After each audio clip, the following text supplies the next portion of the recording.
Hey folks, Ellen here with Eastwood Guitars, and I'm sitting down with the president of Eastwood, Mike Robinson. Hi, Mike. How are you doing? I'm good. How are you? I'm doing great, thanks. I want to talk to you today about these strange guitars that we have that have two fewer strings than most guitars. What are we holding here? Tenor guitars. I didn't know anything about 10 years ago. We have more tenor guitar models than tenor baritones and variations on tenors, and it's a whole new world. How did you first find out about tenor guitars? So this is exactly how it happened. All Tomorrow's Party Festival, Minehead, UK, ages ago. I'm thinking it was maybe around 2010. Warren Ellis was there with Nick Cave, and they had a new band called Grinder Man, a new record out, so that was the big thing. Anyhow, got to chatting with Warren, and he found out Eastwood makes guitars and whatnot, and about 3 or 4 months later, I get a phone call from Warren wondering if we could make a tenor guitar. He's got a very thick Australian accent, and he left his phone number for me to call him back, and I couldn't understand. I could not figure out what his phone number was.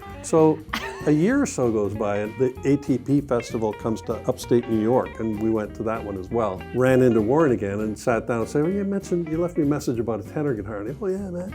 So we got talking about it, and he described what it is.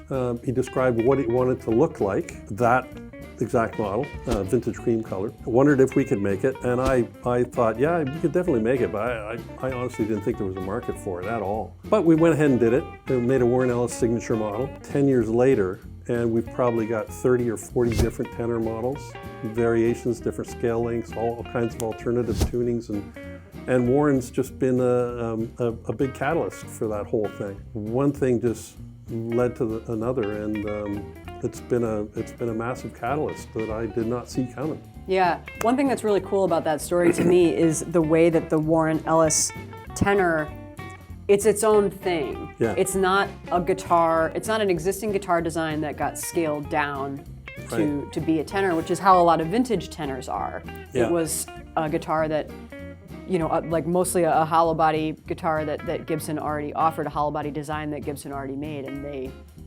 shrunk it for 4 strings. And I think that, it's what attracted me to the Warren Ellis series in the first place, is that this is an inspiring, playable, unique instrument in its own right. Yeah, a lot of unique things about it. The main thing was the string spacing on this is not like any kind of guitar. It's a lot wider, and Warren wanted that because he does a lot of crazy bends and really monstrous sound with that. And it gives them the room to bend the strings as opposed to bar chords or whatever. So that particular model with that particular bridge has a lot wider string spacing than this one, which is a standard tune-o-matic string spacing. Yeah. This would be an example of something that Gibson inspired that got converted into a 23-inch scale tenor. Like, there's a wall full of tenors right there. Yeah.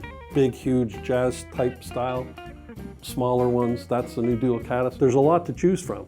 Yeah, and if you like that wider string spacing, you've got the Warren Ellis line and others, but when you think about the history of tenors and where they came from, they were originally replacements for tenor banjos, which had narrow nuts like this guitar. Yeah. And so if that's what you like, we've got that too. Yeah, got that covered. And there's so many different tuning options for them, but the thing I'm really excited about is most 6-string guitar players have no idea what a tenor is and really don't have any interest in it.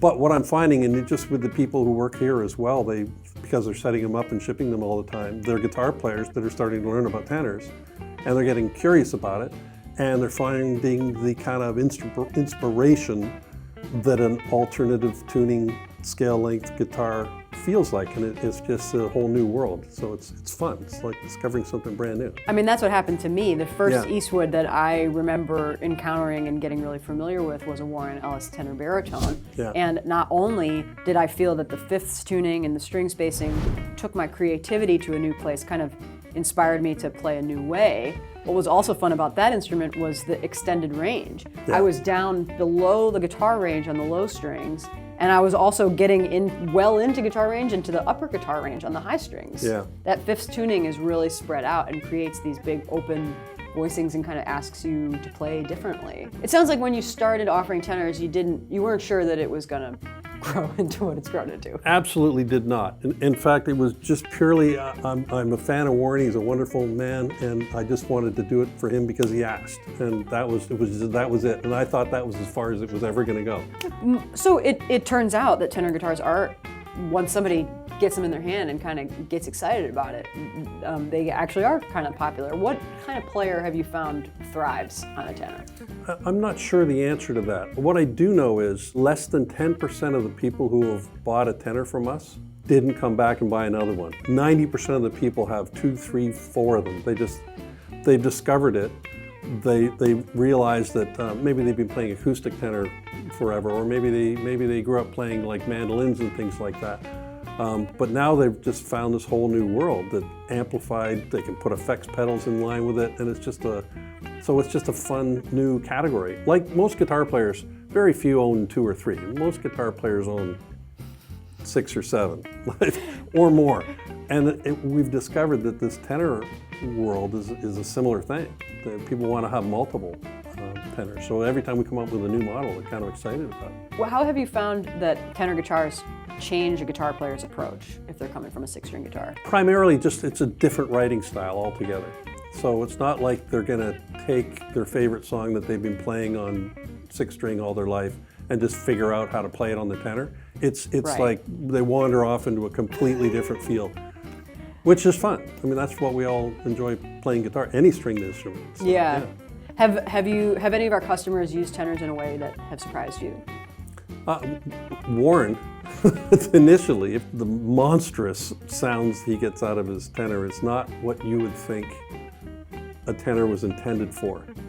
But he grew up playing violin and things like that, so he's thinking of chord patterns like that, and he's got fuzz pedals and just it's a monstrous sound, so it's kind of fun. What have you found tenor guitarists are looking for, as opposed to somebody who's coming from a 6-string instrument, somebody who's coming from tenor world? Lately, we've been getting a lot of requests for higher end models. Because I didn't have a lot of confidence in this being a long-term thing, the easiest way is to stay with a lower cost product so that it's easier for somebody to pull the trigger on something for $699 than it is for $1,400 or something. Sure. But the more of the tenor people, the tenor crowd has kind of been engaging with us. They want to have pro instruments just like the guitar players have pro instruments. So there's a lot of that type of stuff going on. But also like semi-hollow and all kinds of different body shapes and we do resonator tenor guitars now. Yeah. Does anybody else make a resonator tenor? I can't think of anything. No, I can't think of many people. There's not many people that make electric tenors, period. Yeah. Yeah. Have you found that the tenor community has evolved since you've started making tenors? Yeah, I think it's been there all along, but it's certainly growing. There's a group of people out in, I think they do a thing out in Portland, Oregon every year called the Tenor Guitar Gathering. Yes. They've been in touch with us since day one, and we've been supporting them and sponsoring them. And we donate some instruments, and they do for raffles and giveaways and stuff like that. It's growing, so much so that we've decided, we haven't launched it yet, but it's coming. We're starting a whole new website. Tenor-guitars.com is the actual website, but within a month or two after it's released, just Google Tenor Guitars and you'll land there. The reason we did that, the reason we are doing that is because a lot of people are coming to us saying, like, why do you make me sift through these 350 different electric guitars to try to find the tenor stuff on your website?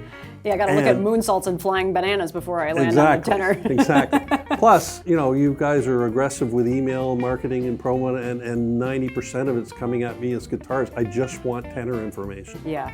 So we're making the move to start tenor-guitars.com and grow an entire community. So all the content there will be only about tenor guitars. Not just tenors, but things tuned in fifths. So that'll be mandocellos and those like-minded type of instruments. But the video content, the writing, the blogging, and all that will be tenor related, not heavy metal shred guitar related or any of that stuff. So it's all gonna be geared towards that community, and hopefully we'll build up a following there of like-minded people that have a place to go and communicate. Yeah, talking a little more about how tenors are kind of separate from guitars. When you're designing a new tenor, you're coming up with a new tenor model, what considerations do you have that are different from when you're designing a 6-string guitar? Generally, well, it's obviously the scale length is the place you have to start, and generally speaking, it's 23 inch instead of 25 and a half or 24 and 3/4, which are guitars. But then we try to find body shapes, pickups, components that are really geared better towards that configuration, that scale length and that tuning. But we're not really restricted in any particular manner, so that's why we've gone as far away as a big jazz box like the TG150, which that black one there, I don't know if you can see that on camera. And then variations on our classic series like that, which is basically a tenor version of Foo Fighters' Gibson guitar, which is odd. And that's a new dual cata. So there's a lot of places to go, and it's, again, just like with the other Eastwood stuff, it's kind of endless. We can. There's lots of roads to wander down. Yeah. And there really is something for everybody. You talk about the new dual cata and how those pickups are designed for that string spacing. They're that size. Yeah. It has a 4-string bridge. Yeah. But then you look at a guitar like this, and that's a regular sized soap bar pickup. That's a regular sized tunematic bridge. And if a customer wanted to try out a different pickup, try out a different bridge, they could do that. And nobody makes a 4-string Tenor Bigsby, so you have to kind of work with the components you have. But if you can't be with the Bigsby you love the Bigsby you're with. Yes, so to speak. That's a good way of putting it. But and a lot of people get something like this, and it's a super thin neck, and if you want a wider one, you go with the Warren Ellis style. Yeah. So it's kind of covers a lot of bases, and that's why the new website will be, all of that information will be there. You won't have to kind of dig through all the other stuff to get there. You talked about how the Tenor Guitar website isn't going to be about heavier stuff. Well, Wes Borland from Limp Bizkit has a 4-string guitar. I did not know that. So it's really, they can kind of be whatever you want them to be. Yes. I know that Warren gave one of his tenors to Jonathan Richman. Oh, cool. If you remember Jonathan Richman. Yeah, of course. Jonathan Richman ended up tuning it. It's almost like a sitar. It's like a drone strings. And he started writing with it like that because it just kind of made these crazy new weird sounds. Yeah, you can really get weird with tunings. Like we ship most of our tenors tuned in fifths, but with, especially if you're conscious of string gauges, you can kind of make it whatever you want. You like wacky open tunings, you like modal tunings, half fourths, half fifths. You can kind of, the world's your oyster. Yeah, we published a thing called the Warren Ellis String Guide, which basically tells you what string gauge to do for whatever tuning you want. But that's what makes them fun. I think there's a good chance that the link to that will be in the description of this video. Easy, for sure. Surely we can get somebody on that task. Yeah.